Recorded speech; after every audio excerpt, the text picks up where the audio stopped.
Next up, guys, we've got Apollo Consolidated's MD, Nick Castleton. Nick is a geologist with 19 years of experience in mineral exploration and development industry.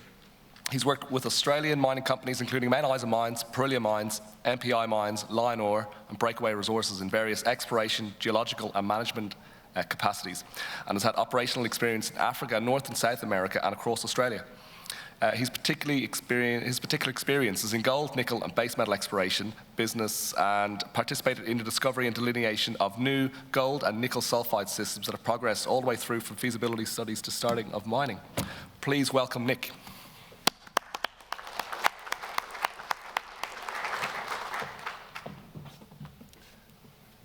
Thank you very much for the invitation to come and speak to you guys here today. It's the first time for Apollo Consolidated. We've had a really good couple of years, and it's a fairly simple story, and I think it's a story that will put a spring in the step to most explorers operating in this Kalgoorlie district, because it's considered to be a fairly mature belt, and I think we're demonstrating that there's new and pretty significant discoveries to be made.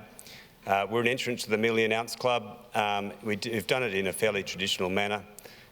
We picked up this ground because there were some indications of geochemistry that had the right looking signature and scale, but a long way from being resources. And as this property progresses from the right to the left of screen, the transported cover profile increases. And sitting out here, there's 775,000 ounces that looks like it belongs in one single pit. So that's the engine room to the whole project. We've been lucky enough to make this discovery in mid-2017, just before Diggers, in fact, and we've been drilling pretty much ever since. There's a little share price history there. You can see the journey. What we've done, actually had this project sitting in the back pocket for a long time. Secured it because I liked the look of the ground, but then almost immediately went to West Africa and spent 5 or 6 years exploring in Côte d'Ivoire, which was good for us, and we're making solid progress to the point of RC drilling. The tide went out a little bit on the West African space and pulled back to WA. We were lucky enough to get a diamond hole into, it turns out to be the highest grade portion of the project, and it was 47 metres at 4.5 grams, and you can see the share price movement at that point. We've been exiting Africa and drilling Lake Rebecca project ever since. We're in pretty good financial shape by virtue of selling out some of the remaining West African assets. So we've done a couple of transactions there. We're still holding on to a pretty valuable royalty. But that's left us in a situation with a fairly tight structure, a modest market cap, 19 and a bit million dollars in the bank, and transparent, if you want to go see-through on the ounces, about $65, $70 a resource ounce. I'm an exploration guy, and it's actually been a bit longer than 19 years, but well supported by Tony James. I think he's a Kalgoorlie School of Mines guy, everyone knows him. He joined us once we'd made the discovery, so he's been integral to it. Otherwise, mostly high net worth shareholder base. We've got 1832 as the largest of the institutionals, and there's a smaller gold funds cascading below that. So we're sort of transitioning the register a little bit. A great position to be exploring. We're 150 kilometres to the east of town, so the Canalpi Road. It's actually the road that the Tropicana gold mine was constructed at the end of, out to the east of us. So it's a fairly easy drive for the rigs and the equipment and supplies that come out of this town. We're using the labs and the local contractors there, which has been fantastic. And it's not a bad part of the world geology-wise. It's actually at the southern end of a belt of structure that runs down from Laverton. A lot of gold to the north of us, and we're at the tail end of that belt. The nearest operation is Saracen's Carosue Dam. It's about 60 kilometres away by road to the north west. A lot of words on the left-hand side. Don't worry about that. The important thing for this, it's a bit of a discovery story, is that there was 150 odd dots on this page when we took the project. They were nearly all at the southern end at Duchess and Duke. We've done a lot more drilling into those areas, which I'll talk to. And then as the transported profile increased to the north, there was very few pierce points that were any effective drilling to the north. And that's where we're lucky enough to make the major discovery. So that not only is it bigger and better, it's a higher grade, it's got multiple surfaces. It looks like it's got a nice geometry with potentially quite low strip ratios. And then we've been pushing on through the belt just recently. I talked to some of the new discoveries that we're making. Now, a little bit of a back history of how we got to the point. This is a plan view of all the drilling at the Rebecca deposit. And you can see some of the shapes starting to emerge. It's a big system. It's quite modest grade, so you can see the 1.52 in the indicated status and 0.9 in the inferred. Flip it on its side and we'll zoom into the central part. This is like the long section view. We started naming the structures as we found them and delineated them.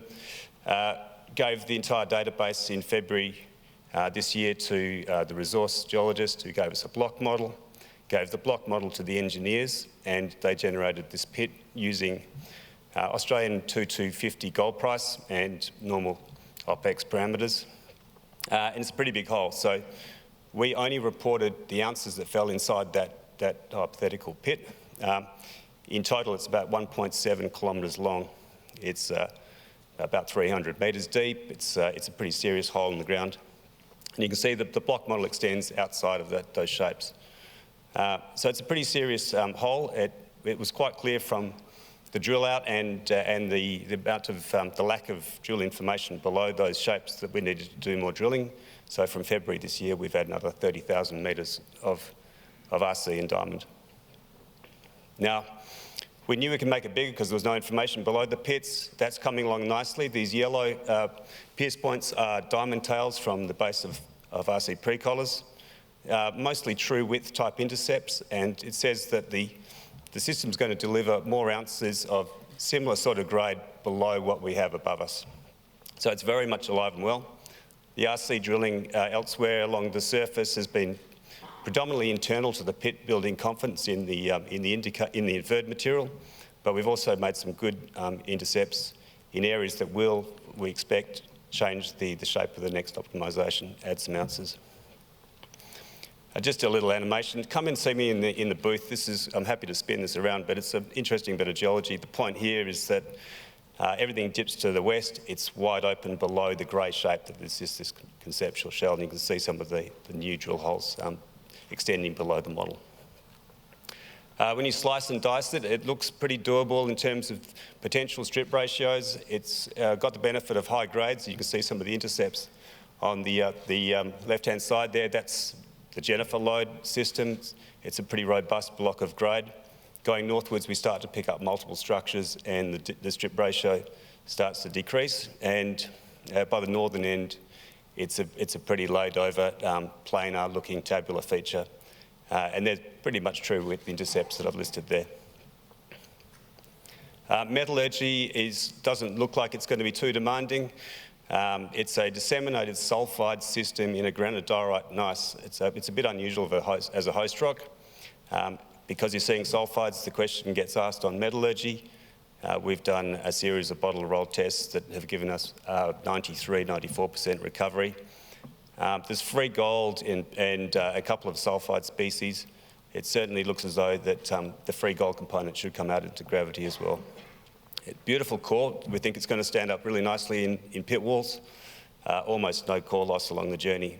So we can expect pretty good ground conditions below the oxide. Now, elsewhere in the paddock, we drilled the Duchess and Duke deposits to about an 80 by 80 density, enough to get the inferred first ounces from both of those deposits. They look like they'll be excellent mill feeds, so we've now increased the density of drilling at those two projects to about 40 by 40, and that's performed pretty much as we expect. So at Duchess, it's about a 1 gram system. It's pretty planar. We found some more gold at the northeast corner of that, which we reported. Duke, we've just reported some infill drilling. It's a very solid block of about 1.5 gram material. It looks like that's going to go very cleanly into indicated status. We're just starting to step our way up a structural corridor that runs north of Duchess into soil cover, and we've got a series of good intercepts as we're working well on that belt. And most recently picked up Cleo, so that there's some very strong intercepts of 38 metres at 2 grams. We don't know what that is. That's a different host rock. I'm quite excited by it. There's plenty of space to the south. So we know that we've got volume in the pits that we've optimised already. We suspect we're going to get some extra ounces as we keep exploring. Now, the metric on the $60, $70 an ounce gets even better if we talk to the hidden value that's hidden inside a retained royalty that we've got in West Africa. The owner of that project is Roxgold, TSX listed. It's heading towards over 1 million ounces now in the mid-twos. They're making some pretty strong statements that they intend to mine this, and it could be as early as a decision to mine next year. So we're going to be pondering the future of that royalty, but I think it's got increasing value as they make the progress towards mining studies. So that's us, short and sharp, guys. It's one of the examples of what can be done out in the goldfields, so we're very pleased to be involved and to be part of this forum. We've approached the resources in a fairly conservative way by optimising and reporting the stuff that falls into commercial pits. It's 1 million ounces, which is an exceptional start to a new discovery. We're drilling consistently through the course of the year. That's currently RC drilling. It'll progress to more diamond as we go into the deeps of the Rebecca system, and I think we can add volume and resources at depth there. There's plenty of leverage to exploration results. We've still got a lot of open space undercover and unexplored, and we're working towards a restatement of our mineral resources towards the end of the year. Ideally, we might get to a point where there's 700, 800,000 of ounces of indicated, and at that point, we're starting to make a strong case to go into some form of feasibility study. I spoke to the dollars per ounce metric. I think we're undervalued. We certainly sit at the lower end of the peer group in this marketplace, so there's plenty of leverage there as well. Certainly got funding in the bank, won't have to bother shareholders, and a very good start to an asset that looks like it should be a commercial proposition some stage in the future. Thank you very much. Great, thank you very much. We do have time for a couple of questions. One has come through, I thought it'd be good to read out, from someone, Michael, who's a shareholder in Melbourne. He's in lockdown, he's told me here. And I think you have just touched on the answer, but he wants to know at what level of ounces would you look to start your studies? So I think you just touched on that. Look, it's a moving feast. At current gold prices, I think a window or runway to 8 or 10 years at 80 to 100,000 ounces per annum would be a very solid start to a more advanced mining study. It's almost gone beyond, in terms of our view on the world, gone beyond a scoping study. So it would probably be at a point where we get to a pre-feas if we can get to that much in indicated. Great. Okay, thanks very much, Nick.